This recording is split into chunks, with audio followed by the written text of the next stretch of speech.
இந்த நாட்டாம படத்தில் நடிச்சாலும் நடிச்சு ஓவரா நாட்டாம பஞ்சாயத்து பஞ்சாயத்து பஞ்சாயத்து மட்டும்தான் நான் நடிகர் நான் பார்த்திருக்கேன். என்ன ஒரு கீழத்தனமான ஒரு கேள்வி Sivakumar.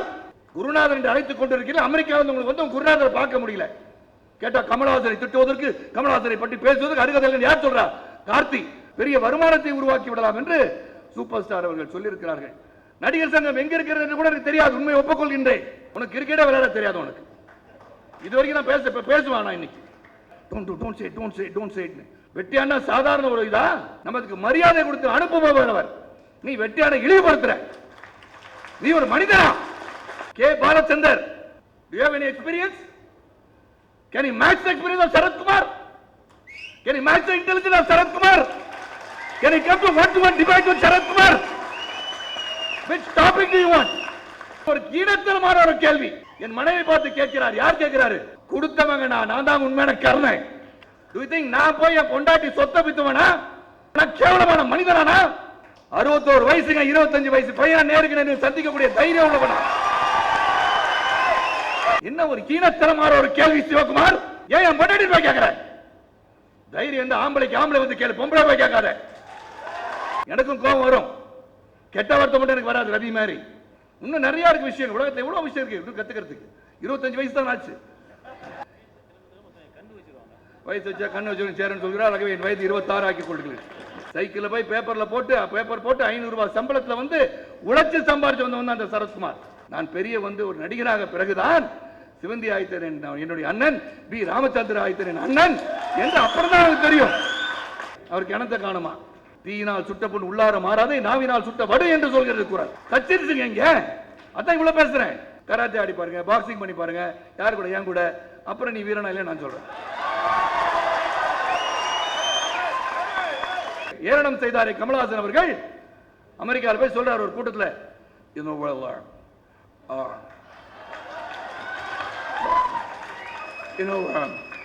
they have chased me out of Tamil Nadu. Yes, உங்களை எடுத்துக்கோ. எங்க? அமெரிக்காவில் போய் தமிழகத்தை இழிவுபடுத்திக் கொண்டிருக்கிறார். தமிழகம் என்னை துரத்தி விட்டது என்று சொல்கிறார்.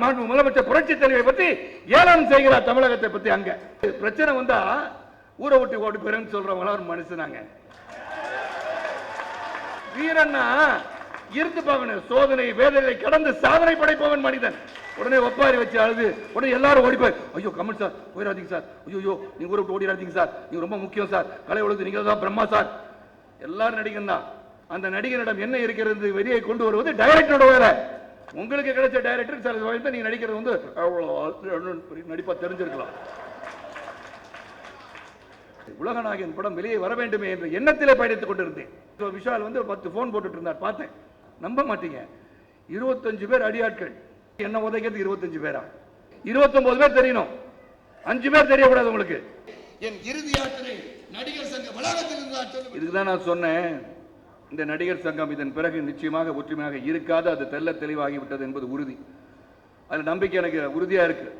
ஒரு பத்திரிகையாளர் என்னை கேட்டார், என்னங்க ஒரு பொறுப்பான பதவியில் இருந்து இந்த நடிகர் சங்கம் மீண்டும் ஒற்றுமையாக இருக்காது என்று சொல்கிறீர்களே என்று கேட்டார். நான் நடக்கின்றதையெல்லாம் பார்க்கும்போது, அந்த அவதூறுகளை அள்ளி வீசும் போது, குறைபாடுகள் எடுத்து சொல்லும் போது, எந்த ஒரு ஆதாரம் இல்லாமல் பேசும்போது எனக்கு வலிக்கிறது என்று சொல்கின்றேன். ஆக நிச்சயமாக என் மனைவி சொன்னது போல என்ன சொல்றதுன்னா, நிறைய உழைச்சாச்சு, உழைச்சதுக்கு ஒரு மரியாதை இல்லைன்னு இது எப்படி இது ஒன்றா இருக்க முடியும்? அண்ணன் சொன்னாங்க விஜயகுமார் நான் பேசும்போது, நாட்டாம அப்படின்னு. இந்த நாட்டாம படத்தில் நடிச்சாலும் நடிச்சு ஓவரா நாட்டாம பஞ்சாயத்து பஞ்சாயத்து பஞ்சாயத்து மட்டும்தான் நான் நடிகர் நான் பார்த்துருக்கேன். ஆக 15 நிமிடம் அல்லது 20 நிமிடம் தான் பேச முற்படுகிறேன். ஏன்னா 8 மணி ஆயிடுச்சு, இதுக்கு மேல் பேச முடியாது. Friends, Romans and countrymen, lend me your ears. I come to bury Caesar, not to praise him. The evil that men do lives after them, but the good is oft entered to the bones. So let it be with Caesar. இது Julius Caesar, Shakespeare எழுதிய Julius Caesar mark Anthony பேசிய பேச்சு. அந்த mark Anthony பேசிய பேச்சுக்கும் இதற்கும் என்ன சம்பந்தம், இந்த விழாவுக்கு என்ன சம்பந்தம் என்று நீங்கள் நினைக்கலாம். மார்க் ஆந்தனி ஜூலியஸ் சீசரின் நண்பர். ஜூலியஸ் சீசர் சிறந்த ஒரு போர் வீரன். வெற்றிகளை குவித்து ரோமாபுரியை ஒரு சிறந்த நாடாக உருவாக்க வேண்டும் என்று பல தோல்விகளை சந்தித்திருந்தாலும் பல வெற்றிகளை குவித்து அந்த ரோமாபுரியை உலக வரைபடத்திலே மிகப்பெரிய நாடாக உருவாக்க வேண்டும் இருந்த ஒரு மிகப்பெரிய தலைவன் ஜூலியஸ் சீசர். அந்த ஜூலியஸ் சீசரை அவர்களுடன் இருந்தவர்கள் எல்லாம் சேர்ந்து கொலை செய்கிறார்கள் சபையிலே. அவர் கடைசியா குத்துறவர் வந்து புரூட்டஸ். சாகும்போது சொல்கிறார், you too Brute then falls Caesar என்று சொல்கிறார் ஜூலியஸ் சீசர். அது முடிந்த பிறகு அந்த கொலை செய்யப்பட்ட பிறகு அவரை புதைப்பதற்கு கூட இல்லை. ஏனென்றால் பேராசைக்காரன், ஊழல் பேர்வழி, சுயநலவாதி என்று அவருக்கு பட்டம் சூட்டி விட்டனர் புரூட்டஸ் உள்பட இருந்த அனைவரும். ஆகவே இன்று நான் பாண்டரவனை புரூட்டஸ் என்று நான் சொல்லவில்லை, தவறாக எண்ணிவிடக்கூடாது. ஆனால் அந்த புரூட்டஸ் வந்து மக்கள் மன்றத்துக்கு செல்கிறார். அங்க போய் சொல்றார், நியாயப்படுத்துகிறார், நாங்கள் செய்தது நியாயம். ஜூலியஸ் சீசர் ஒரு பேராசைக்காரன், சுயநலவாதி என்று சொல்கிறார். அவர் பேசி முடித்து செல்லும் போது அவருடைய நண்பர் மார்க் ஆந்தனி இங்க வருகிறார். அவர் சொல்கிறார், மார்க் ஆந்தனி வந்து இங்க பேசுவாரு, எங்கேயும் போயிடாதீங்க, இருந்து கேளுங்க. அவர் வந்து சீசரோட நண்பர், சீசரை பற்றி சில வார்த்தைகள் உடன் பகிர்ந்து கொள்ள ஆசைப்பட்டிருக்கிறார், நான் அனுமதி அளித்திருக்கிறேன் என்று சொல்கிறார். அதன் பிறகு வந்து பேச ஆரம்பித்துதான், ஃப்ரெண்ட்ஸ், சகோதரர்களே, நண்பர்களே, ரோமாபுரி மக்களே, நான் இங்கு சீசரை அடக்கம் செய்ய வந்திருக்கின்றேன், அவரை வாழ்த்தி பேச வரவில்லை. The good is soft entered to the bones என்று சொல்கிறார். I come to bury Caesar not to praise him. அவரை வாழ்த்த வரவில்லை. The evil that men do lives after them. நீங்கள் செய்கின்ற ஒவ்வொரு குற்றமும் குற்றச் செயலும் நீங்கள் மறைந்த பின்னும் உங்களை தொத்திக் கொண்டிருக்கும். ஆனால் நீங்கள் செய்த நல்லவைகள் உங்கள் எலும்போடு இணைந்திருக்கும் என்று பேச தூங்குகிறான் மார்க் ஆந்தனி. அதான் நான் சொன்ன ஆங்கிலத்தில் பேசியது. அதில் அவர் பேசும்போது ஒவ்வொரு இடத்திலும் செய்த துரோகத்தை பற்றி பேசுகிறார். ஆனா அவங்க நல்லவங்கனே சொல்லி கடைசி என்னாச்சுன்னா, புரூட்டஸ் உட்பட அனைவரையும் அந்த மக்கள் ஒரு புரட்சி மூலமாக அந்த மக்கள் அவர்களை வெட்டி சாய்க்கிறார்கள். Mark Anthony தலைவனாகிறார். அதுக்கு எதுக்கு சம்பந்தம் இல்லாட்டியும் அவர் சொல்லும் போது கேட்கிறார், ஜூலியஸ் சீசர் உங்களுக்காக என்ன விட்டு சென்றிருக்கிறார் தெரியுமா என்று கேட்கிறார். பல ஊர்களுக்கு சென்று பல போர்களில் வென்று நமது ரோமாபுரிக்காக தங்க நாணயங்களை குவித்திருக்கிறாரே, கஜானாவை நிரப்பியிருக்கிறாரே, அது யாருக்காக விட்டு சென்றிருக்கிறார் தெரியுமா? உங்களுக்காக விட்டு சென்றிருக்கிறார் சொல்கிறார். இத புரூட்டஸ் சொல்றாரு, அவர் வந்து பேராசைக்காரர், ஊழல் பேர்வழி, சுயநலவாதி என்று. ஆகவே ரெண்டு சிந்திச்சு பார்த்தேன் நான் காலையிலேயே, என்ன பேசலாம், எதை பற்றி பேசலாம், எப்படி பேசலாம் என்று சிந்தித்து பார்க்கும்போது இதுதான் ஞாபகம் வந்தது. ஒரு நல்ல மனிதனாக ஜூலியஸ் சீசர், இன்னைக்கு கேட்டா ஜூலியஸ் சீசர் நான் பெருசா நினைக்கிற அளவுக்கு ஜூலியஸ் சீசர் ஷேக்ஸ்பியர்ல பார்க்கும்போது அவ்வளவு பெரிய போர் வீரன், கேவலப்படுத்தி அசிங்கப்படுத்தி அவரை கொலை செய்கிறார்கள். அந்த இடத்துல மார்க் ஆந்தனி சொல்வார், இந்த இடத்தில் தான் புரூட்டஸின் கத்தி பாய்ந்தது தோழர்களே, அந்த கத்தியை உருவும் போது ரத்தம் பீரிட்டு வெளியே வந்தது என்று சொல்கிறார். அப்ப சொல்றான், ஒரு நிமிடம் எனக்காக தாமதியுங்கள், my heart is there with Caesar, I will wait till it come back to me. என் இதயம் அங்கு இருந்து கொண்டிருக்கிறது, இதயம் வருவதற்காக காத்துக் கொண்டிருக்கிறேன்னு மார்க் ஆந்தனி பேசுறார், வேதனையில் பேசுகிறார். அந்த வேதனை தான் இன்று நான் இந்த மேடையில் அமர்ந்து பேச வேண்டிய சூழல். 1952ஆம் ஆண்டு துவங்கப்பட்ட தென்னிந்திய நடிகர் சங்கம் ஒரு பாரம்பரியமுள்ள சங்கம், ஒரு சாதாரண சங்கம் கிடையாதுங்க. நடிகர் சங்கத்துக்கு வந்து என்.எஸ். கிருஷ்ணன் அவர்கள், புரட்சித் தலைவர் எம்ஜிஆர் அவர்கள், அவை டி.கே. சண்முகம் அவர்கள், எஸ்.வி. சகஸ்ராம் அவர்கள், டி.என். சிவதானு அவர்கள் என்று பல பெரும் மூத்த கலைஞர்கள் பாடுபட்டு கட்டியிருக்காங்க. ஆனா இவங்க வந்து இப்ப என்ன நடந்திருக்கு, நான் இன்னைக்கே பத்திரிகையாளர் சந்திப்பில் சொல்லிட்டேன், இருந்தாலும் இன்னைக்கும் சொல்ல வேண்டிய சூழல். இன்னைக்கு வரைக்கும் அந்த அன்பு சகோதரர்கள் என்ன குற்றச்சாட்டு, என்ன தப்பு கண்டுபிடிச்சீங்க? உண்மையிலே சொல்ல, பல முறை நான் சிந்தித்து பார்த்து விட்டேன். எங்கு தவறு செய்திருக்கின்றோம், எதில் தவறு செய்திருக்கின்றோம், தவறு என்ன? ஒரு ஒப்பந்தத்தை போட்டு 29 ஆண்டுகள் 11 மாதத்திற்கு உங்களுக்கு கிட்டத்தட்ட 130 கோடி ரூபாய் வருமானம் வரும் என்று சொன்னது தவறா? நீங்கள் நாங்கள் பார்த்தீர்கள், ஏவியை பார்க்கும்போது பார்த்தீங்க, சூப்பர் ஸ்டார் ரஜினிகாந்த் என்ன சொல்கிறார், தங்க தட்டில் தேங்காய் வைக்க முடியுமான்னு கேட்கிறார். 2 கிரவுண்ட் இடம் இருந்தாலே பெரிய அளவிற்கு இங்கு உருவாக்கி விடலாம், பெரிய பொக்கிஷத்தை உருவாக்கி விடலாம், பெரிய வருமானத்தை உருவாக்கி விடலாம் என்று சூப்பர் ஸ்டார் அவர்கள் சொல்லியிருக்கிறார்கள். அப்ப அவருக்கு தெரிஞ்ச விஷயத்தை தான் நாங்களும் செஞ்சிருக்கோம், நாங்களும் பார்த்தோம். 2000 ஆண்டு 2000 நானும் விஜயகாந்த் வந்த உள்ள. நான் கேட்கிறேன், இருக்க அன்பு சகோதரர்களுக்கு, கேகே நகரில் இங்கு போட்டி மீட்டிங் போட்டிருக்க அன்பு சகோதரர் கேட்கின்றேன், 14 ஆண்டுகள் 1986ஆம் ஆண்டு முதல் 2000 ஆண்டு வரை 14 ஆண்டுகள் என் அன்பு சகோதரர் என்று என்னுடைய மைத்திரர் ராதாரவி அவர்கள் நடிகர் சங்கத்தின் தலைவராக இருந்தாரே, அப்போது யாராச்சும் உள்ள போயிருக்கமா? நானும் போலையே. நடிகர் சங்கம் எங்க இருக்கிறது என்று கூட எனக்கு தெரியாது, உண்மை ஒப்புக்கொள்கின்றேன். இன்னைக்கு கார்த்தி சொல்றாரு தெரியுமா, அபிபுல்லாரோட எங்க இருக்குன்னு அவருக்கு தெரியல. இலங்கை போராட்டத்துக்கு வந்த போது அவருக்கு தெரிஞ்சிச்சு, இது காணுமே அப்படின்னு. ஏன்னா அது வரைக்கும் அவர் வரலன்றது உண்மையை ஒத்துக்கிட்டார். ஆக அன்பு சகோதரர் ராதாரவி நினைத்திருந்தால் அன்னைக்கே வித்துட்டு போயிருக்க வேண்டியதானே? யார் கேட்டா? அவர் இளைஞருக்கு வழிவிடவில்லை என்று சொல்கிறீர்களே. என்ன மாதிரி இளைஞரும் விஜயகாந்த் போல இளைஞர் தான் அழைத்து வந்தார். என்ன இளைஞர் சொன்ன சரத்குமார் 25 வயசு தான் ஆகுது, அதனால சொல்றேன். அப்ப ஒரு பொறுப்பு இருப்பவர் அந்த பொறுப்பை தானே அனுபவிக்க வேண்டும் என்று நினைத்திருந்தால் அன்று ராதாரவி என்னையும் விஜயகாந்தையும் அழைத்து வந்திருக்க மாட்டார். அது அழைத்து வந்தது மட்டுமல்லங்க, பொறுப்புல இல்லாட்டிக்கு அவரு கமிட்டி உறுப்பினராங்க. சிந்திச்சு பாருங்க சகோதர சகோதரி, கமிட்டி உறுப்பினரா? தலைவன் ஒரு கமிட்டி உறுப்பினர் தன்னைத்தானே தாழ்த்திக் கொண்டு இந்த சங்கத்திற்கு ஒரு விடிவுகாலம் வர வேண்டும் என்று ஒரு தலைவனும் செயலாளரையும் வந்து சேர்க்கிறார். அதுதான் சுயநலமா? ஆனா அவங்க சொல்றாங்க சுயநலம் என்று. அங்குதான் மார்க் ஆந்தனியும் ஜூலியஸ் சீசரோட ஸ்பீச் மைண்டுக்கு வருது. அப்ப சுயநலவாதின்னு நீங்க சொல்லுவீங்க ரவியை கேட்டா அவங்க சொந்தக்காரங்கன்னு சொல்லுவீங்க. நீங்களும் தான் சொந்தக்காரங்க. சிவகுமார் வந்து கார்த்தியோட சொந்தக்காரரு, அவங்க அப்பா அவங்க மகன். சத்யராஜ் அவங்களுக்கு மாமா முறை. நீங்க சொந்தம், நாங்க வந்து சொந்தம் சொல்லிக்க கூடாது. எனக்கு புரியல, அவங்கள பத்திலாம் பேச வேணாம்னு நினைக்கிறேன். ஏன்னா பேசி டைம் வேஸ்ட் பண்ண ஆசைப்படலை, ஏன்னா டைம் அதிகமாயிடுச்சு. அப்ப அந்த 14 ஆண்டுகள் இருந்தாரே, அப்ப என்னை போன்றவர் கூட கேள்வி கேட்கவில்லை. நான் நிறைய கேள்வி கேட்கணும்னு ஆசைப்படுவேன், நானே கேட்கலையே. அது உள்ள என்ன நடக்குன்னு தெரியாது. ஆனால் ரவி அங்க இப்ப எலக்ட்ரிசிட்டி பில் கட்ட முடியல, அங்க ஒரு பிரச்சனை, கார்பரேஷன் டாக்ஸ் பிரச்சனை, என்ன பண்றேன்னு சொல்லி கேட்கும் போது சத்யராஜ் அவர்கள் உதவி இருக்கிறார்கள், நான் உதவி இருக்கின்றேன், அன்பு சகோதரர் விஜயகாந்த் அவர்கள் உதவி இருக்கிறார்கள். அப்படியெல்லாம் இந்த சங்கத்தை கட்டி காத்து எங்கள்கிட்ட வந்து கொடுக்கிறார். நீங்க நடத்துங்க, நீங்க வாங்க அப்படின்னு அழைத்து வர பண்பு இருந்தவர் ராதாரவின்னு சொல்லி நான் பெருமை கொள்கின்றேன். வந்த பிறகு 2000 ஆண்டு நான் வந்து 2 ஆண்டுகள் 2 முறை செயலாளர். பேங்க்ல 4,25,00,000 4,25,00,000 கடன் ஆழ்ந்திருக்குங்க. யாராலையும் அதை முடிக்க முடியல. ரவி சொல்கிறார் எப்படியாச்சும் கடனை அடைக்கணும் முதல்ல. அந்த கடனை அடைப்பதற்காக அப்ப நான் வந்து இன்னைக்கு இவங்களோட இன்னும் சூப்பர் லெவல்ல இருந்துட்டு இருக்கேன் நடிகன். நினைச்சது ஐயோ என்னால முடியாது, கால நேரத்தில் போயிட்டு மேனேஜர் வீட்டில் உட்கார வேலை அப்படின்னு கேட்டனா? கேட்கல. போனேன். 4,25,00,000 கடனை 1,25,00,000 குறைத்தது சரத்குமார். நீங்க கலை நிகழ்ச்சி நடத்தி எல்லாரும் போய் ஒத்துழைத்து நாம் கொண்டு வந்த பணம் அங்க வந்து 1 கோடி கிட்ட தான் வந்துச்சு. 1 கோடி தான் வங்கியில போட்டோம். 75 ரூபாய் திருப்பி வங்கியில கட்டணும். ஆனா நான் குறைத்தது 3,25,00,000. நீங்கள் வாங்கி வந்தது 1,75,00,000. நான் குறைச்சது பெருசா, வந்ததுக்கு பெருசா, சிந்திச்சு பாருங்க. ஆக அதை குறைத்த பிறகு 2000 இருந்து 2010 வரைக்கும் எங்க போனீங்க நீங்களா? ஒரு முறையாவது நீங்கள் சங்கத்திற்கு வந்திருக்கிறீர்களா?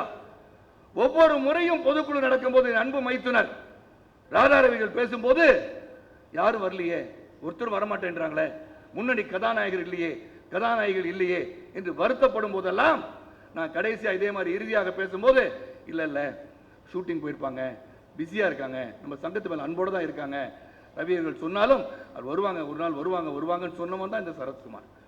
ஆக அந்த 10 ஆண்டுகள் எங்க போனீங்க? 10 ஆண்டுகள் என்ன நடக்குதுன்னு தெரியாது உங்களுக்கு. இது வந்து கடன் அடைச்சிட்டீங்க, வைப்பு நிதி இருக்கிறது, இருப்பில் இருக்கிறது, பிக்சட் டெபாசிட் இருக்கு. அதுக்கப்புறம் யாராவது ஒருவர் இந்த 10 ஆண்டுகளில் யாராவது ஒருவர் நீங்க கடிதம் எழுதுனீங்களே, இப்ப எழுதுறீங்களா கடிதம், கையெழுத்து வேட்டை நடத்துகிறீர்களே, ஏன் அப்ப ஒரு கடிதமாச்சு எழுதி இந்த மாதிரி எங்களுக்கு வந்து நல்ல ஒரு திட்டத்தை வகுத்திருக்கின்றோம், நாங்க வந்து ஒரு பவர் பாயிண்ட் பிரசன்டேஷன் உங்களுக்கு கொடுக்கிறோம், இந்த வளாகத்தில் ஒரு சிறந்த ஒரு வருமானத்தை ஈட்டுகின்ற ஒரு வளாகத்தை உருவாக்கி விடலாம் என்று நீங்க என்னைக்காச்சும் கேட்டிருந்தா சொல்லுங்க, நான் இப்பவே விட்டு போயிடுறேன் இந்த இடத்தை விட்டு. ஒருத்தர் வந்து சொல்லியிருப்பீங்களா? உங்களை கேட்கிறேன். என்னைக்காச்சும் ஒருத்தர் வந்து சொல்லி நானும் ராதாரவியும் நீ யார் சொல்வதற்கு இங்கிருந்து வெளியே போன்று சொல்லி இருப்போமா? நம்ம சொல்லுங்க. உங்களுக்கு நடிகர் சங்கம் எங்க இருக்குன்னே தெரியாது உங்களுக்கு எல்லாம். இன்னைக்கு கேள்வி கேட்கிறீங்க, ஏன்னா உங்களுக்கு பர்சனல் வேண்டாட்டா, your personal vengeance against Sarathkumar. தைரியமா சொல்லுவேன். சிசிஎல் பத்தி சொல்றாரு அவர். சிசிஎல் பத்தி தெரியுமா விஷாலுக்கு? செலிபிரிட்டி கிரிக்கெட் லீக் வந்து அவரோட தான், சொந்தக்காரர் தான் உட்கார்ந்து இருக்காங்க அங்க. ரிஸ்க் கையெழுத்து போட்டது நானு, நீங்க டீம்ல ஆட வந்தீங்க. ஆனா இவர் சொல்றாரு அடுத்த முறை நாங்க வந்து அதிகமா வந்து பணம் கேட்டு நடிகர் சங்கத்துக்கு கேட்போன்னு. நீங்க ஏன் பணம் வாங்காமையா விளையாட மாட்டேன்றீங்க? கிரிக்கெட் ஆடுறதுக்கே பணம் வாங்கி தானே விளையாடுறீங்க. எங்க கம்பெனி 35 கோடி ரூபாய் லாஸ்ல இருக்குங்க சிசிஎல். உனக்கு தெரியுமா Vishal? Celebrity cricket league is loss of 35 crores. Do you know that? ஆனா நீ வந்து அதிகமா சம்பளம் கேட்பாரா இப்போ? அதுல கூட நான் என்ன பண்ணினேன், கம்பெனி ஒன்று பாடி வந்து ரெடான் அதுல பங்குதாரர், அவங்க வந்து ரிஸ்க் எடுத்து பணம் போட்டிருக்காங்க. அந்த கம்பெனி எப்படி முதுகெலும்பு கூட மேல நிறுத்தலாம் நினைச்சிட்டு இருக்கோம்.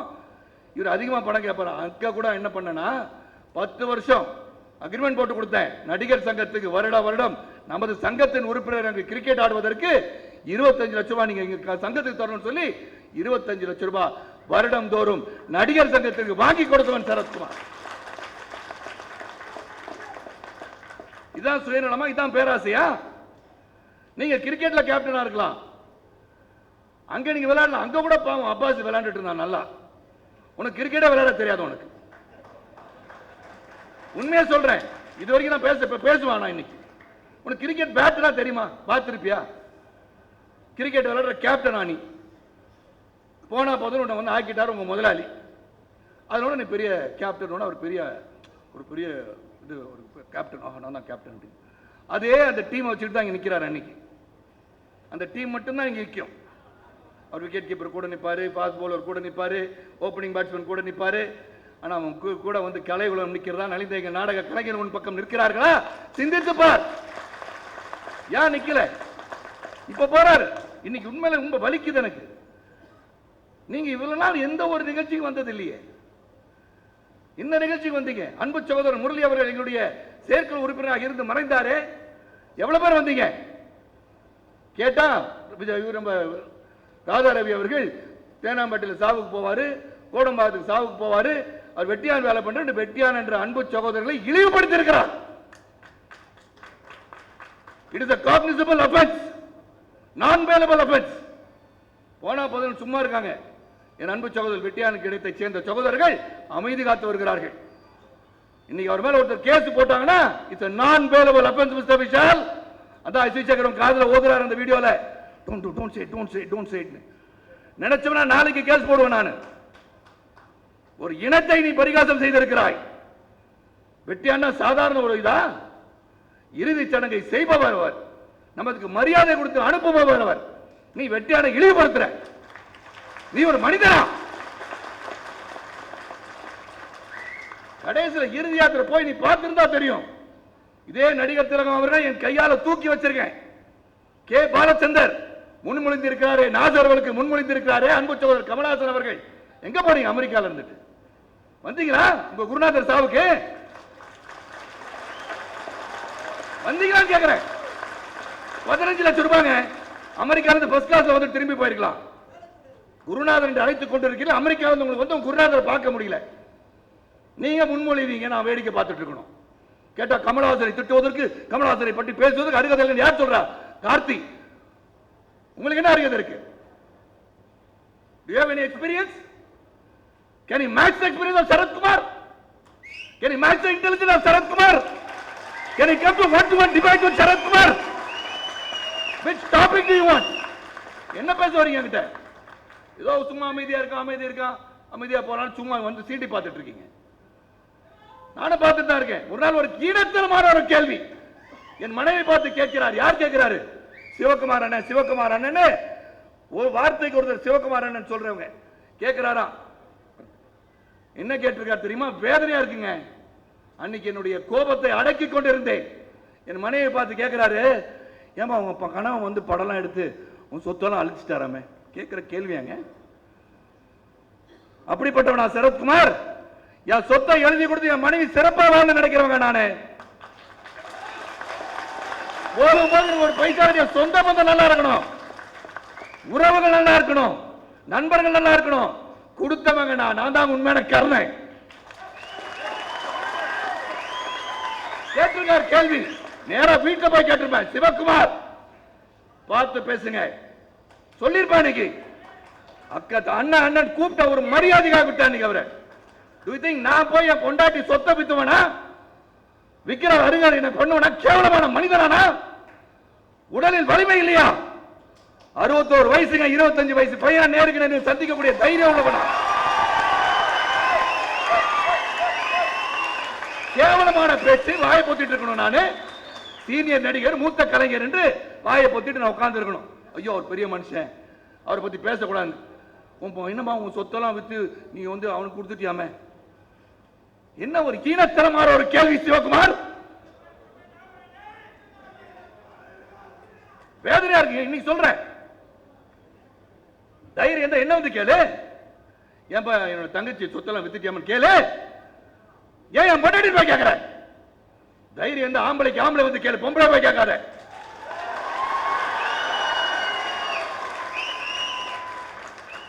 நான் வந்து என் சொத்தை வித்து கூட என் சொந்த பந்தத்தை, உறவினர்கள், நண்பர்களை காப்பாத்துறவங்க நானு. கடைசியில கட்டையில போகும்போது என் கிட்ட சொத்து இல்லாட்டி என் சொந்த பந்தங்கள்லாம் ரோட்ல நிக்க மாட்டாங்க, கோடான கோடி கோபுரத்துல நிற்பாங்க. என்ன பார்த்து கேட்டுருங்க, அவன் மனுஷன், அவரோட மகன் கார்த்தி எந்த பக்கம் இருக்குதுன்னு தெரியல அவனுக்கு. என்ன பத்தி பேசுறீங்க? அப்புறம் நான் வாயை பொத்திட்டு இருக்கணும், சும்மா இருக்கணும். நான் எனக்கும் கோபம் வரும், கெட்ட வார்த்தை மட்டும் எனக்கு வராது. ரவி மாதிரி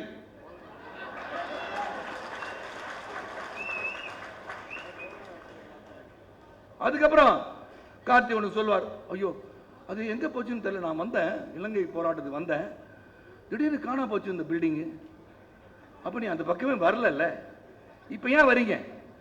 அன்னைக்கு பத்திரிகையாளர் சந்திப்பில் சொன்னேனே, நீங்க வந்து பொதுக்குழுக்கு போல, செயற்குழுக்கு போல, அங்க ஒப்புதல் வாங்கல, எதுவுமே வாங்கல, எல்லாம் வாங்கினதை வந்து டேட் வரையா போட்டு கொடுத்தோமே. அதன் பிறகு நீங்க டெமாலிஷன் பிளான் கிடையாது, நீங்க அதுக்கும் ரிசீட் 10,438 ரூபாய் கட்டத்தை காமிச்சனே. பத்திரம் வித்துட்டீங்கன்னு சொன்னீங்க, இடத்தை வித்துட்டீங்கன்னு சொன்னீங்களே, அந்த இடத்தோட பத்திரத்தை காமிச்சனே. இன்கம் டாக்ஸ் பத்தி சொன்ன அண்டர் செக்ஷன் 12A நடிகர் சங்கம் charitable trust registered under section 12A, அதுல வந்து we are exempted from tax, so we don't have to file income tax return for நடிகர் சங்கம் சேரிட்டபிள் ட்ரஸ்ட்.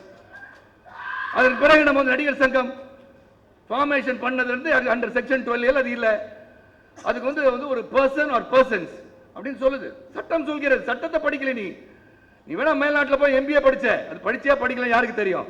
நான் படிச்சது BSc மேத்தமேட்டிக்ஸ், நியூ காலேஜ் போனா டிகிரி இருக்கு, யூனிவர்சிட்டி ஆஃப் மெட்ராஸ். நீ பாட்டு சொல்லிக்க வேண்டியது MBA படிச்சேன்னு. அப்ப இன்கம் டாக்ஸ் படிச்சிருக்கணும், இன்கம் டாக்ஸ் ஆக்ட் படிச்சிருக்கணும். 139(1) very clearly states when the loss is there for a person or persons or an association, you don't have to file income tax ன்னு சொல்லுது. நாங்க முட்டாரா ஸ்தாபனத்தை நடத்துகின்றோம், கட்சியை நடத்தி கொண்டிருக்கின்றேன், ஒரு சட்டமன்றத்தில் இருக்கின்றேன், பாராளுமன்றத்தில் சென்று இருக்கின்றேன், அறிவோட பேசிட்டு இருக்கேங்க. அறிவு இல்லாம பேச மாட்டேன், தெரியாட்ட தெரியலன்னு சொல்லுவேன், தெரிஞ்சுக்க கத்துக்க ஆசைப்படுவேன். கற்றது கைமண் அளவு, கல்லாதது உலகளவு என்று சொல்வார்கள். கற்றுக்கொண்டிருக்கின்றேன்.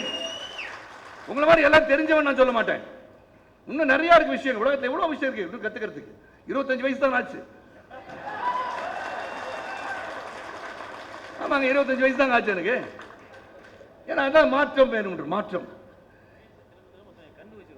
வயசு வச்சா கண்ணு வச்சு சேரன்னு சொல்கிறார். ஆகவே என் வயது 26 ஆக்கி கொள்கிறேன். இந்த ஒபாமா வந்து என்னுடைய ரொம்ப பிடிச்ச ஒரு தலைவர் அப்படின்னா உலகத்துல ஒபாமா.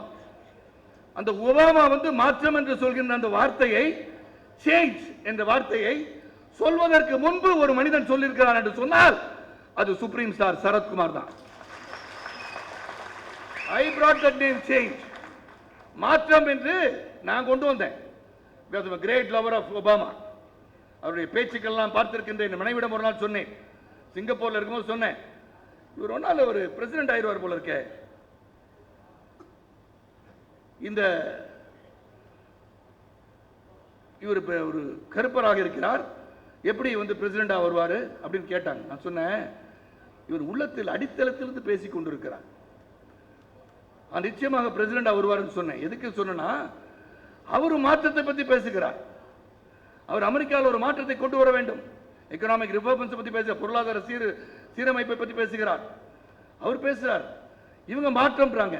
மாற்றம்னா என்ன? மாற்றம் வந்து ஏதாச்சும் புதுசா இருக்கணும். நீங்க என்ன மாற்றத்தை கொண்டு வருவீங்க இது வரைக்கும் சொல்லியிருக்காங்களா? நல்லா யோசனை பண்ணி பாருங்க. ஒரு மாற்றம் வரல அங்க. அந்த மாற்றம் என்று சொன்னால், நீங்க பழைய வீட்டில் இருப்பீங்க, பழைய வீடு இடிஞ்சு விழுந்த பிறகு, அப்புறம் ஹாஸ்பிட்டல் 4 பேர் தூக்கிட்டு போன பிறகு அப்புறம் நீங்க கட்டுவீங்களா? புதிதாக கட்டுவதாங்க மாற்றம். பழமையிலிருந்து புதுமையாவது மாற்றம். பழசாவே இருக்கிறது பேர் மாற்றம் கிடையாது. ஆனா நல்ல ஒரு செயல்பாடு உள்ள நல்ல ஒரு செயல் வீரராக பயணித்துக் கொண்டிருக்கின்றோம். இந்த நடிகர் சங்கம் மீண்டும் கடனில் ஆழ்ந்து விடக்கூடாது என்ற எண்ணத்திலே நாங்க சிறப்பாக செயல்பட்டு ஒரு ஒப்பந்தத்தை போட்டிருக்கோம். நீங்க கேள்வி எப்படி கேட்டீங்க? முதல்ல நேரடியாக வந்து சந்தித்து கேட்டீர்களா? இல்ல எங்க அக்கா அக்கான்னு சொல்லி கூப்பிட்டு இருக்கீங்களே என் மனைவியை, பல முறை விருந்திற்கு சென்றிருக்கிறாரே, வீட்டுக்கு வந்து கேட்டீங்களா? அண்ணன் பார்க்கணும், அண்ணன் பேசணும், இன்னைக்காச்சும் வந்து கேள்வி கேட்டிருக்கீங்களா? நீங்க கேட்க வந்த கேள்வி எங்க போறீங்க? நேரா மீடியாவுக்கு போறீங்க. ஸ்டேட்டா ஒரு போர்க்கொடி தூக்குகிறோம் என்று எங்கு செல்கிறீர்கள்? வீட்டில் இருக்க அழுக்கு துணியை வெளியே கழுவு துவைக்க கூடாதுன்னு சொல்லுவாங்க. Don't wash your dirty linens outside சொன்ன மாதிரி உங்க துணியை எடுத்துட்டு வெளியே போய் துவைக்கிறீங்க. என்னத்துக்கு? இங்க வந்து எங்களை கேட்டு நான் வேண்டாம்னு சொன்னா, கேள்வி கேட்க உரிமை இல்லை என்று சொன்னேன்னா சொல்லலையே. நான் ஒன்றும் நீங்க வந்து கேட்கவே இல்லை. என்ன ஒப்பந்தம் என்னன்னு கேட்கல. ஆனா உங்களுக்கு பூச்சி முருகன் மீது நம்பிக்கை இருக்கிறது. ஆனால் சரத்குமார் என்ற 33 ஆண்டு காலம் இங்கு இருந்து கொண்டிருப்பவருக்கு உங்களுக்கு நம்பிக்கை கிடையாது. என்ன வந்து கேள்வி கேட்கவும் இல்லை. ஆனா இப்ப தேர்தல் அறிக்கையில் சொல்றீங்க பூச்சி முருகன் கேஸை வாபஸ் வாங்கினா நாங்க வந்து ஒப்பந்தத்தை ரத்து செஞ்சிருவோம். அப்ப பூச்சி முருகனை கட்டுப்படுத்தி வைத்து கேஸை போட சொன்னது நீங்க, கட்டணம் கட்டாமல் இருக்கிறது காரணம் நீங்க. நீங்க வந்து வாக்காளர் செஞ்சு வாக்கு கேட்க வருவீங்க. சிந்திச்சு பார்க்கணும் அன்பு சகோதர சகோதரிகளை. என்ன குற்றம் உங்களுக்கு? இதுதான் என்ன என்ன சொல்ல வரீங்க? உங்க நோக்கம் என்ன? உங்க நோக்கம் வந்து ரவி அவர்கள் கெட்ட வார்த்தையில் திட்டிவிட்டது ஒரு நோக்கமா? அதாவது ஒரு நோக்கம் வந்து ஒரு கெட்ட வார்த்தையை திட்டாரு, அதனால என்ன தகாத வார்த்தையை திட்டாரு என்று சொன்னால் அது சங்கத்தை உடைப்பதற்கு காரணமா? நான் கேட்கிறேன். உங்களை திட்டாரா நேரம் போய் கேளுங்க. நான் நீங்க சொன்ன ஒரு மீட்டிங்ல ரவி என்ன திட்டினா நேரம் வீட்டில் போய் கேட்டு என்ன ரவி இந்த மாதிரி பேசிக்கலாம் என்ன பத்தி கேட்பேன். அந்த தைரியம் உங்களுக்கு கிடையாது. என்ன பண்றது? அது நோக்கம் அல்ல. நாங்க சங்கத்துக்கு என்ன பண்ண போறோம்? இந்த ஒப்பந்தத்தில் நான் சொன்னேன், அதான் செல்வமணி அழகா சொன்னாங்க, பேசிட்டு இருந்தேன். அப்ப சொன்னேன், இந்த ஒப்பந்தத்தை நாங்கள் படித்து பார்த்தோம். அந்த 5வது கிளாஸ் கொஞ்சம் நல்லா இல்லையே, சிறப்பா இல்லையே. அப்கோர்ஸ் ஒப்புதல் கொடுத்துட்டாங்க பொதுக்குழுவில். எங்களது 7வது வந்து கொஞ்சம் ஸ்ட்ராங்கா இருந்திருக்கலாமே. அப்படின்னாச்சும் என்கிட்ட வந்து பேசுனீங்களா? உதவியாச்சும் பண்ண வந்தீங்களா? கூட ஏதாச்சும் வந்து சொல்ல வந்தீங்களா? எதுவுமே சொல்லாம இந்த ஒப்பந்தத்தை ரத்து செய்யணும். எதுக்கு ரத்து செய்யணும் காரணத்தை இதுவரை சொல்லி இருக்கிறார்களா? சொல்லல. ஆனா பொத்தம் பொதுவா வாய்க்கு வந்ததுதான் சொல்றது. எனக்கு ஒரு பாரம்பரியம் இருக்கு, பெரிய பாரம்பரியம் தான். சைக்கிள் போய் பேப்பர் போட்டு 500 ரூபாய் சம்பளத்தில் வந்து உழைச்சு சம்பாதிச்சு வந்தவன் தான் அந்த சரத்குமார். பிஎஸ்சி பட்டதாரி தான், கணிதம் படித்தவன் தான் நான். ஆனா சைக்கிள் போய் பேப்பர் போட்டிருக்கேன். பெங்களூர்ல வீடு வீடா போய் பேப்பர் போட்டிருக்கேன். உழைப்பை பற்றி தெரியும், நேர்மை பற்றி தெரியும், தர்மத்தை பற்றி தெரியும், எளியவர்களை பற்றி தெரியும், நலிந்தவர்களை பற்றி தெரியும். ஒவ்வொருத்தர் வாழ்க்கையில் 5 ரூபாய்க்கு எப்படி கஷ்டப்படுறாங்க எனக்கு தெரியும். அவர்களோட கஷ்டத்தை அறிந்தவன், புரிந்தவன். அந்த இடத்துல தான் நான் வந்தேன். நான் மேல இருந்து குதித்த, வானத்திலிருந்து குதித்த நட்சத்திரம் அல்ல. ஆனா குடும்ப பாரம்பரியம் மிக பெரியது. லார்ட் மவுண்ட் பேட்டன் அவருக்கு $10,000 சிங்கப்பூர் டாலர் கொடுத்தது யார் தெரியுமா? அந்த காலத்திலே இந்தியா சுதந்திரம் பெற வேண்டும் என்று கொடுத்தது என் தாத்தா ஓ ராமசாமி from சிங்கப்பூர். கூகுள் பண்ணி பாருங்க, ஓ ராமசாமி போட்டு பாருங்க, கூகுள்ல வரும். அதாவது உலக அளவிலே ஒரு டைட்டில் டத்தோ கூட வந்து மலேசியா கூட இருக்கும், டத்தோ ஸ்ரீ மலேசியா கூட இருக்கலாம். ஆனா ஜேபி என்ற டைட்டில், ஜஸ்டிஸ் ஆஃப் பீஸ் என்ற டைட்டில் உலகிலே அங்கீகரிக்கப்பட்ட ஒரு டைட்டில் கொடுத்திருக்கிறார் என்று சொன்னால் என் தாத்தா ஓ ராமசாமி கொடுத்திருக்காங்க.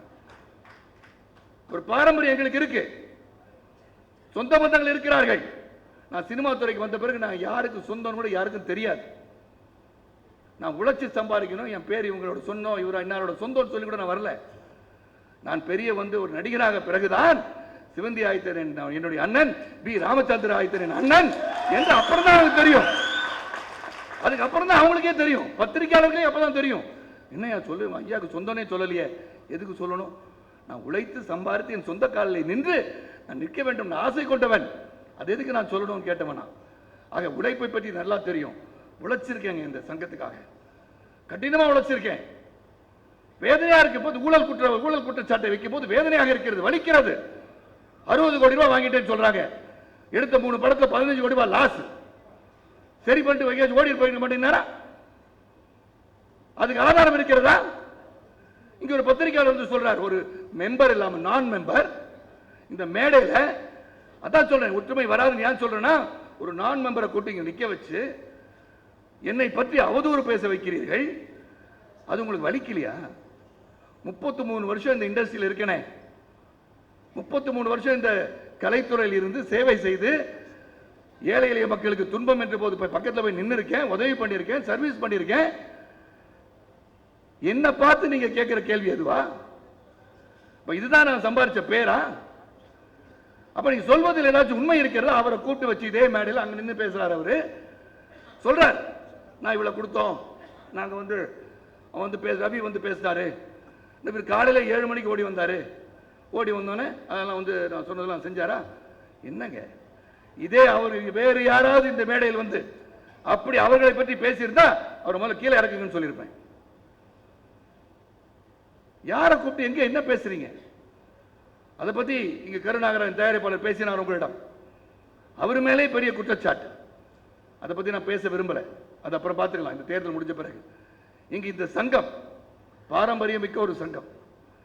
இங்க ஒரு பக்கம் பாண்டவரணின்னு சொல்றாங்க. பாண்டவரணின்னு சொல்றதே தப்பு. ஏன்னா நீங்க வந்து அந்த பாண்டவர்களை அவமதிக்க கூடாது. பாண்டவர் நீங்க பேரை வச்சுக்க கூடாது. முதல்ல பாண்டவரணி 5 பேர் இல்லையா? நாங்க 29 பேர் இருக்கோம்.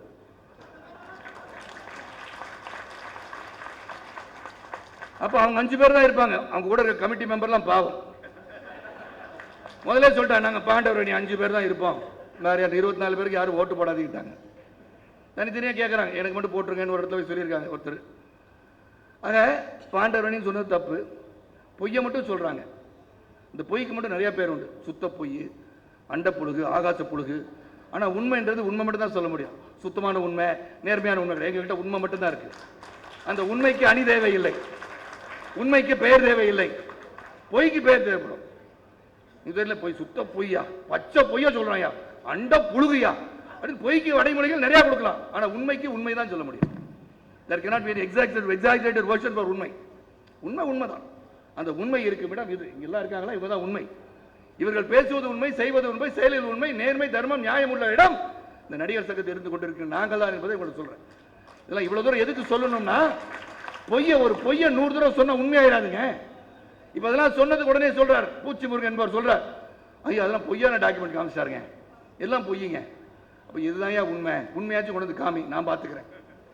எது உண்மை சொல்லுங்களேன், மக்கள்கிட்ட கொண்டு காட்டுங்க. இவ்வளவு நாள் ஆச்சு இல்ல, தேர்தல் வந்து 18ஆம் தேதி.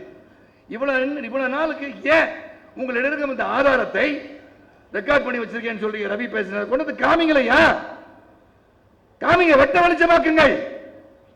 துரோகிகள் சரத்குமார் நாகாரம் என்று சொல்லுங்கள், திருடி விட்டார்கள் சொத்தை என்று சொல்லுங்கள். ஏன் சொல்ல மாட்டேன்றீங்க? ஏன்னா உங்களுக்கு முடியல, உங்களுக்கு எந்த ஆதாரமும் கிடையாது. அப்படி பேசுபவர்கள் நாங்கள் அல்ல. ஆனா சிந்திச்சு பார்க்கணும். ஒரு நல்ல ஒரு திட்டம், ஏழை எளிய மக்கள் இன்னைக்காச்சும் சந்திச்சிருப்பீங்களா நீங்க? உங்களெல்லாம் நான் போய் போட்டேன், எல்லாரும் சால்வ் போட்டேன், ரொம்ப சந்தோஷமா இருந்துச்சியா, கண்ணில் தண்ணி வந்தது எனக்கு. எவ்வளவு அன்பு சகோதர சகோதரிகள், தாயுலம் கொண்டவர்கள் நான் பார்த்திருக்கேன், கூட பழகி இருக்கேன், சற்று ஒதுங்கி இருக்கின்றேன் அரசியலில். அதனால வந்து ஒரு நடிகனாக இல்லைன்னு சொல்ல முடியாது என்ன.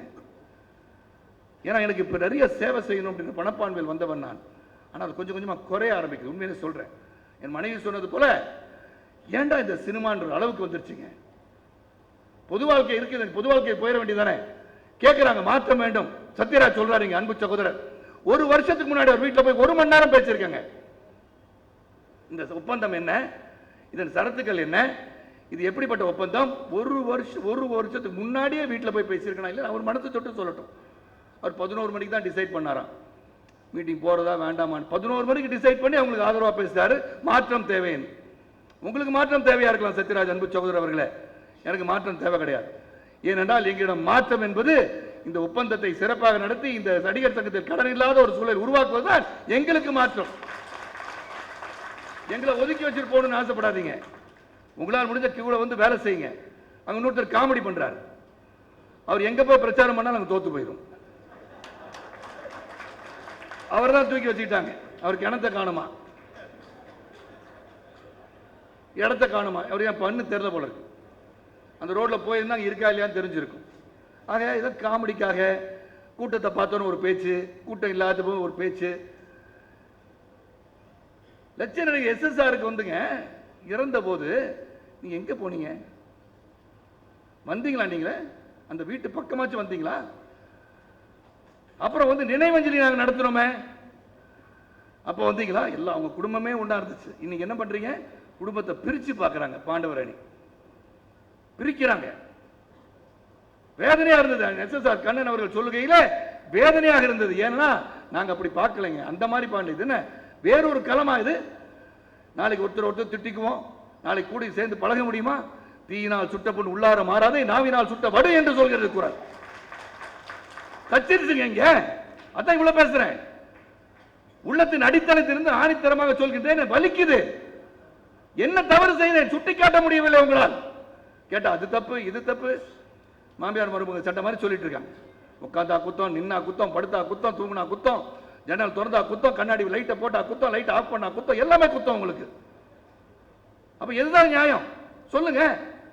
உங்களை வேண்டான்னு சொன்னோமா? ரவி வந்து பலமுறை சொல்லியிருக்காரு இளைஞருக்கு வாருங்க வாருங்க. சிங்கூர்காரங்க கூட சூர்யா இருந்திருக்காரு, முரளி இருந்திருக்காரு, கார்த்திக் இருந்திருக்காரு, எல்லாம் இருந்தீங்களே. அப்ப இருக்கும் போது நீங்க கருத்துக்கள் சொல்லியிருக்கீங்களா? அந்த கருத்தை நாங்கள் எதிர்மறை கருத்தாக நாங்கள் சொல்லியிருக்கிறோமா? எதுவுமே சொல்லலையே. உங்களோடு ஒத்துழைத்து சிறப்பாக செயல்பட வேண்டும் என்று தான் பயணித்துக் கொண்டிருக்கின்றோம்.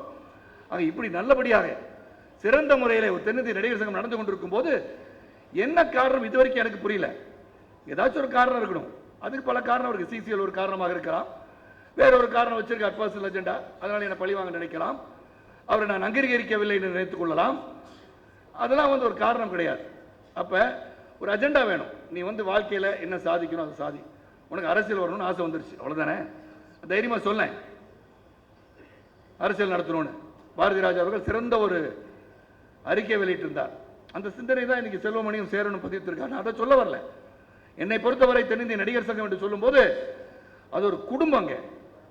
ஜாதி மதத்திற்கு முடிக்கு அப்பாற்பட்டு ஒரு குடும்பம், சிறு குடும்பம். இந்த குடும்பத்துக்காக போராடியவனை நீ விலகி போ என்று சொன்னால் வலிக்கும். கஷ்டப்பட்டு ஒரு கூட்டை கட்டி முடித்த பிறகு தூக்கணாங்குறி அந்த கூட்டுக்குள் புகுந்து விடுகிறேன் என்று சொல்லும் போது வலிக்கும். ஏன்னா சேவை செஞ்சிருக்கோம், வலிக்குது. என்ன துரோகம் செஞ்சோம், என்ன தவறு செய்தோம், தவறை சுட்டி காட்டாமல் பேசிக் கொண்டிருக்கிறீர்களே. எல்லாரும் பேசுறாங்க, நீ பேச இதே மேடையில் உட்கார்ந்து பேசுறாங்க. வருத்தமா இருக்கு. நண்பர்களாக இருந்தவர்கள் திடீரென எதிரியாக மாறுகிறார்கள், எதிரியாக தெரிந்தவர்கள் துரோகியாக மாறுகிறார்கள். ஒருத்தர் வந்து சொல்லுங்க, என்னைக்கு வந்து பேசுறீங்க என்கிட்ட. இதெல்லாம் சிந்தித்து பார்க்கும் போது இந்த நடிகர் சங்கம், நலிந்த கலைஞர்கள் பாதுகாவலர் என்று சொன்னால் அது முதல்ல நான் சொல்றது ராதாரவி மட்டும்தான். அவர் தான் எங்களை கூட்டி வந்தாரு. அந்த சேவையை நான் பார்க்கிறேன். 14 வருஷம் சேவை, அதுக்கப்புறம் 15 ஆண்டுகள் நான் ஒரு செயலாளராக இருந்து எப்படி நான் வந்து இந்த சங்கத்தை நடத்தி செல்லணும். அதுக்கப்புறம் தலைவராக வந்து இந்த கட்டடம் கட்டி கொடுத்து செல்கிறேன் என்று சொன்னேன். எவ்வளவு முறை நான் ரிசைன் பண்ணேன்னு சொல்லி இருக்காங்க. அக்கெல்லாம் உட்காந்துருக்காங்க. போகும்போது வேண்டாம் வேண்டாம் இருங்க, கட்டடத்தை கட்டி கொடுத்துட்டு போங்கன்னு சொன்னாங்க. அப்ப கட்டி கொடுத்துட்டு போகணும்னு உட்கார்ந்தது தப்பா? 2010 அக்ரிமெண்ட் போட்டா 2011 பில்டிங் வந்திருக்குமே. நீங்க 2013 வந்து பில்டிங் 2013 பாத்தீங்களா? அங்க பாத்தீங்கல்ல, அங்க பொதுக்குழுல கேட்கிறீங்க கேள்வி பதில் சொன்னோம்ல, வெளியே போய் எல்லா கேள்வி பதில் வந்துருச்சுன்னு சொன்னீங்களே, அதுக்கப்புறம் என்னாச்சு உங்களுக்கு? ஆக சிந்தித்து பார்க்க வேண்டும்.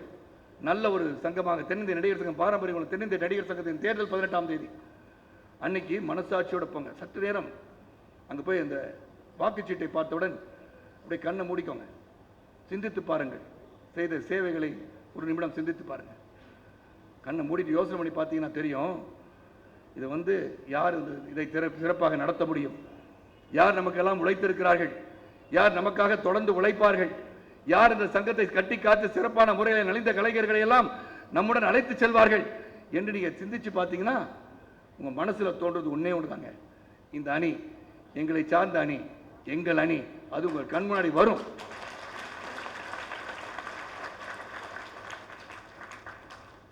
சேவை மனப்பான்மை உள்ளவர்கள் நாங்கள். சேவை மட்டும்தான் செஞ்சிருக்கேன். ஆனா உண்மையிலே சொல்றேன், நாம் வெற்றி பெற்று விடுவோம். அந்த வெற்றிக்கு பிறகு இந்த கட்டடம் கட்டுவதற்கான முயற்சி ஈடுபடும். அப்ப வந்து அப்பயும் வழக்கு வாபஸ் வாங்க மாட்டார் அவர். அப்ப என்ன பண்ணணும் எனக்கு தெரியும். அந்த கட்டடம் வரும், அந்த கட்டடத்துக்கு என்ன பண்ணணும் எனக்கு தெரியும்.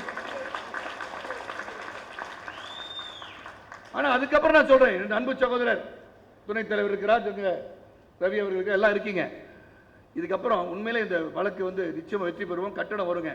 கட்டடம் வந்தவொடனே இந்த ஆளை விட்டுருங்க. என்ன தயவு செய்து போதும் இந்த பழிச்சொல், எனக்கு போதும் இந்த அவமானம். Accusations and allegations against me. ஒருத்தர் சொல்லிருப்பாங்க 33 வருட காலத்தில் யாராச்சும் ஒருத்தர் சொல்லுவாங்களா? சரத்குமார் என்னை ஏமாத்திட்டான், சரத்குமாருக்கு துரோகம் பண்ணிட்டான் சொல்லுங்க. ஒருத்தரை சொல்லுங்க. சொல்ல முடியாது. தைரியமா சொல்றேன், தைரியமா கேட்கிறேன். துரோகம் பண்ணிட்டாரு, எங்களை ஏமாத்திட்டாரு, கொள்ளடிச்சிட்டாரு, குடிய கெடுத்துட்டாரு, சொல்லுங்க. ஒருத்தராலையும் சொல்ல முடியாதுங்க. ஏன்னா என் தந்தையார் வளர்ப்பு எனக்கு இருந்து கொண்டிருக்கிறது, மேல் இருந்து பார்த்து கொண்டிருக்கிறார். எங்களுக்கெல்லாம் மரியாதை சொல்லிக் கொடுங்க. பார்த்து நிறைய பேர் கேட்பாங்க, என்னங்க எல்லாரையும் வாங்க போங்கன்னு பேசுறீங்க. எங்க அப்பா சொல்லி கொடுத்தது தான் அது.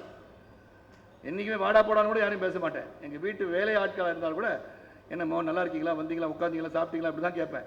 பல பேர் என்ன கேட்பாங்க. அப்படியே பழகிட்டேங்க. நான் மரியாதை கொடுத்து பழகிய ஒரு குடும்பத்தை சார்ந்தவன். எங்க அப்பா மட்டும் சாதாரண ஆளு கிடையாதுங்க. செய்திகள் வாசிப்பது ராமநாதன் என்ற கணியில் குரலுக்கு சொந்தக்காரர். அனைத்து பத்திரிகையாளர்களுக்கும் பிரஸ் இன்ஃபர்மேஷன் பியூரோ என்னன்னு தெரியும். He retired as information officer of Press Information Bureau, Chennai. செய்திகள் வாசிப்பது ராமநாதன், அவர் பேரே வாசிப்பது ராமநாதன், கணீர் குரலுக்கு சொந்தக்காரர். மகாத்மா காந்தியின் இறுதி ஊர்வலத்தை ஒரு வர்ணனையாளராக இருந்திருக்கிறார். சாதாரண விஷயம் இல்லை. இமோஷனா பேசிய அன்னைக்கு பலரை கவர்ந்து இருக்கிறார். என்னை பொறுத்த வரைக்கும் இன்னும் கொஞ்சம் விட்டா நான் அழுதுருவேன். ஏன்னா இது உடையுதேன்னு அழுகிறேன், உடைஞ்சு போகுதேன்னு பார்க்குறேன். உடைஞ்சிரும்னு நிச்சயமா நான் தெரியும்.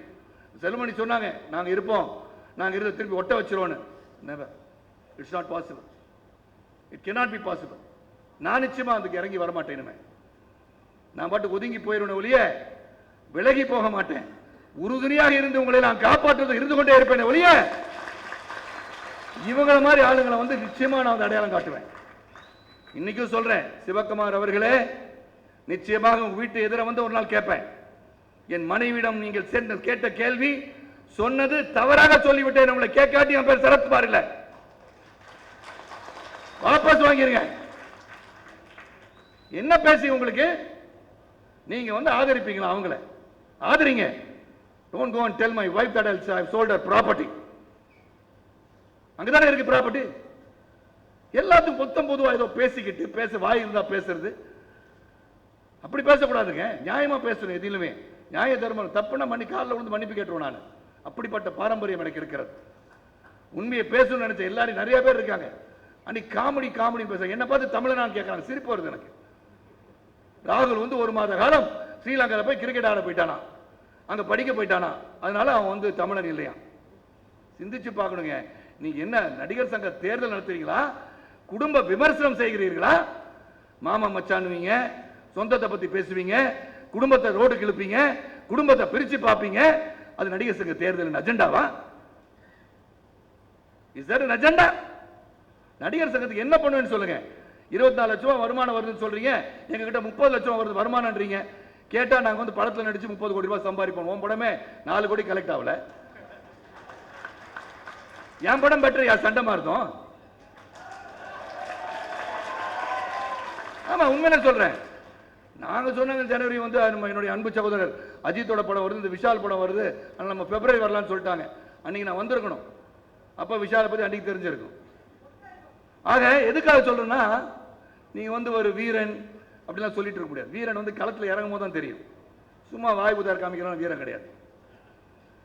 அதெல்லாம் வந்து சும்மா நீ கிரிக்கெட் ஆடி பாருங்க, கபடி ஆடி பாருங்க, வாலிபால் ஆடி பாருங்க, பாஸ்கெட் பால் ஆடி பாருங்க, ஃபுட்பால் ஆடி பாருங்க, கராத்தே ஆடி பாருங்க, பாக்ஸிங் பண்ணி பாருங்க.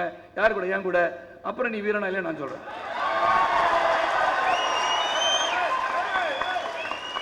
உனக்கு முன்னாடி நான் வந்து பல வித்தைகள் கத்துவேன், உங்களுக்கு முன்னாடி பல வித்தைகள் கத்தவனா. சாதாரண மனிதன் என்ன நினைச்சிடாதீங்க, சீண்டி பார்க்காதீங்க. என்ன கேட்டா நீங்க ரகசியங்கள் வெளியிடுவேன் சொன்னீர்களே, உடனடியாக ரகசியங்கள் வெளியிடுவேன் சொன்னீங்க. ஆமா சொன்னேன். தமிழகத்தில் என்னால் இருக்க முடியவில்லை என்று ஏளனம் செய்தாரே கமலஹாசன் அவர்கள், அமெரிக்காவில் போய் சொல்றார் ஒரு கூட்டத்தில்,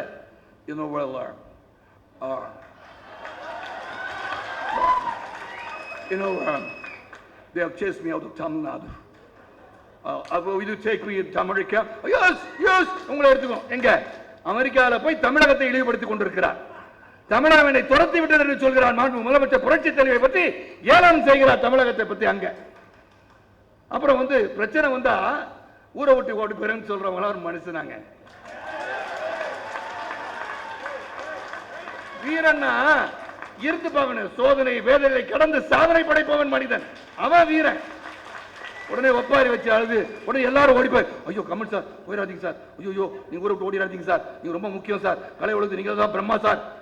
எல்லாரும் நடிகன் தான், எல்லாருக்கும் நடிக்க தெரியும். எல்லாரும் ஒரு மேடையை கொடுத்து நடிக்க சொன்னா எல்லாரும் தான் நடிப்பாங்க. அது டைரக்டர் கையில் இருக்கு. அந்த நடிகரிடம் என்ன இருக்கிறது வெளியே கொண்டு வருவது டைரக்டரோட வேலை. உங்களுக்கு கிடைச்ச டைரக்டர் சில வயசு நீங்க நடிக்கிறது வந்து நடிப்பா தெரிஞ்சிருக்கலாம். அரகோட ஆங்கிலத்தை பேசி நீங்க நடிப்பெல்லாம் பெரிய நடிப்பு நீங்க சொல்லிட்டு இருந்தீங்கன்னா எனக்கும் தெரியும், நடிக்க தெரியும். அதனால தான் கமல்ஹாசன் அவர்கள் வந்து சொன்னேன், நன்றி மறப்பது நன்று, நன்று அல்லது அன்றே மறப்பது நன்று நினைச்சிட்டு இருக்கேன். ஏன்னா அது ஒரு நான் வந்து நன்றி கேட்கலண்ணா. 36 மணி நேரம் உட்காந்து சொல்ல பார்த்தவங்க சொல்றாங்கல்ல, தூங்கவே இல்லைங்க. 36 மணி நேரம் கண் அப்படி மூட கூட இல்லை. 5:30 மணிக்கு ஒரு ஜஸ்வந்த் பந்தாரி என்ற பைனான்ஸை நான் போய் பார்க்கறது எனக்கு எதுக்குங்க? அவருக்கு 28 கோடி ரூபாய் தரணும், 1.5 கோடி ரூபாய் கொண்டு போய் வச்சுக்கிட்டு இவ்வளவுதாங்க முடியும்னு சொன்னாங்கன்னு சொல்றேன். யாருக்காக? என் படம் ரிலீஸுக்கா? உங்க படம் ரிலீஸுக்கு. உலகநாயகன் படம் வெளியே வர வேண்டுமே என்ற எண்ணத்திலே பயணித்துக் கொண்டிருந்தேன். லிங்குசாமி வச்சு ஒரு படம் பண்ணல, கமல்ஹாசன் சார் கூட நான் நடிச்சதே கிடையாது. ஆனா அதுக்காக என்ன உட்கார வச்சாங்க, போய் பேசினேன். பாயம்புலி படத்துக்கு போனேன், கூப்பிட்டாங்க போனேன். அங்க நான் வந்து துவேஷம் காட்டவில்லை. அது விஷாலோட படம், எதுக்காக போகணும் போகாம இருந்தேன்னா சொன்னாங்க ஒரு டிஸ்ட்ரிபியூட்டர் மட்டும் ரிலீஸ் பண்ண மாட்டேன்னு சொல்றாரு, மற்ற டிஸ்ட்ரிபியூட்டர் பணம் கொடுக்குறாங்கல்ல, ரிலீஸ் பண்ணுங்கன்னு சொல்லிட்டு போனேன். போறதுக்கு முன்னாடி விஷால் வந்து 10 ஃபோன் போட்டுட்டு இருந்தார், பார்த்தேன். சரி எதுக்கோ பண்றாரு போன்னு நினைச்சேன். மேலே போனா நம்ப மாட்டீங்க, 25 பேர் அடியாட்கள். நான் கீழே வரும்போது யாரும் காணோம். நான் ஏதோ தகராறு பண்ணிடுற மாதிரியும், அவரை போய் நான் எதுவும் பண்ணிடுற மாதிரியும், அவரை பாதுகாத்துக்கிறது மேலேயோ அப்படி நான் எதுவும் பண்ணியிருந்தா என்ன உதைக்கிறது 25 பேரா? இந்த மாதிரி எண்ணம்லாம் பார்க்கும்போது தான் நான் சொன்னேன் நிச்சயமா ஒற்றுமை வராதுன்னு சொல்றேன். அப்படிலாம் நான் என்னைக்குமே ஒரு நாள் கூட யாரையும் அந்த மாதிரி நினைச்சதும் கிடையாது. எதா இருந்தாலும் நேரில் போய் கேட்டு வந்துடுவேன். ஒரு காலகட்டத்தில் ரவி அவர்கள் போல நான் வந்து அங்கே தான் போனேன். இங்கேயே மண்டல் தான் நம்ம விஜயகுமார் அண்ணன் வந்து நம்மலாம் வந்து வேற மாற்றம் கொண்டு வருவோம். அப்போ ஒரு காரணம் இருந்தது அவர் சொன்னதுக்கு. அப்போ கூட நான் நினைச்சேன், சரி சங்கம் உடையக்கூடாது, தனியாக போனேன். இங்கே நிறைய சகோதர சகோதரர்கள் தெரியும். இப்போ ரவியை கூப்பிட்டு பேசி, ரவி ஒன்றா இருப்போம், ரவி வேண்டாம், தெரிஞ்சு இந்த நடிகர் சங்கம் உடையக்கூடாது, ஏதோ அவங்களும் சொல்கிறாங்க நீங்களும் சொல்லி பிரச்சனை வளர்த்துருப்ப வேண்டாம் அப்படின்னு சொல்லி எல்லாம் திருப்பி ஒன்று சேர்ந்தோம்.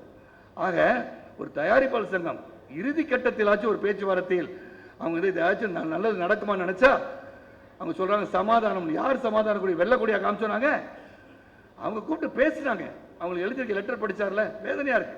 மிஸ்டர் தானு தயாரிப்பாளர் சங்க தலைவர், கலைப்பு தானு எவ்வளோ படம் எடுத்தவர், அவரை அட்ரஸ் பண்ணுற விதம்னா மிஸ்டர் தானு. அவருக்கு ஒரு டைட்டில் கிடையாது, அவருக்கு யார் என்று தெரியாது. அப்போ நீங்கள் இந்த மாதிரி பிஹேவ் பண்ணும்போது நாளைக்கு எப்படி ஒரு பிரச்சனையில் உட்காந்து நீங்கள் பேசுவீங்க? இப்போயே அப்படி இருக்கீங்களே. கொம்பன் படத்தில் போய் உட்காந்தேன், என் அன்பு சகோதரி நிரோஷா வந்து அவங்கள்ட்ட பேசினாங்களாம். அவர் நானா வர சொன்னேன்றாராம் கார்த்தி. நான் என்ன சொல்ல முடியும்? அப்போ வந்து வர சொல்லி நாங்கள் போய் உட்காந்து அப்போ தான் பிரச்சனை பேச முடியுமா?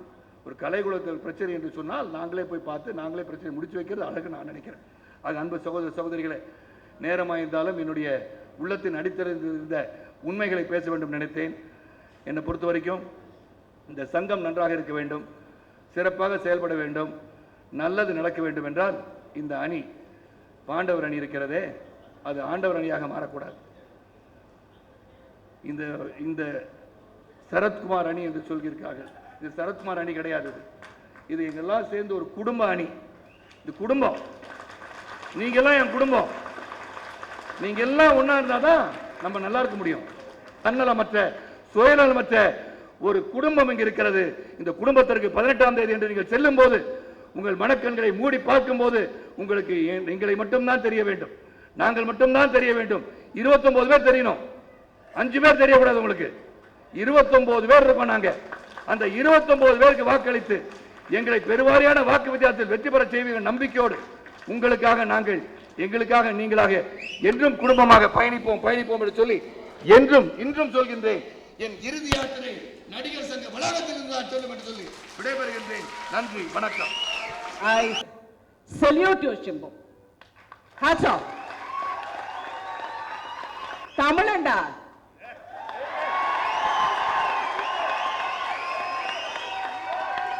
என் கணவரை பார்த்து நீ தமிழடான்னு நீ கேப்பியா? யாருடா உன் பக்கத்துல என்ன சொல்றான்? நீ ஊர் வச்சு சேச்சிய வச்சுக்கிட்டு நீ இந்த கேள்வி கேட்கறியா? காமெடி பண்றீங்களா? ஆனா சிம்புவை பார்த்தேன் உண்மையிலே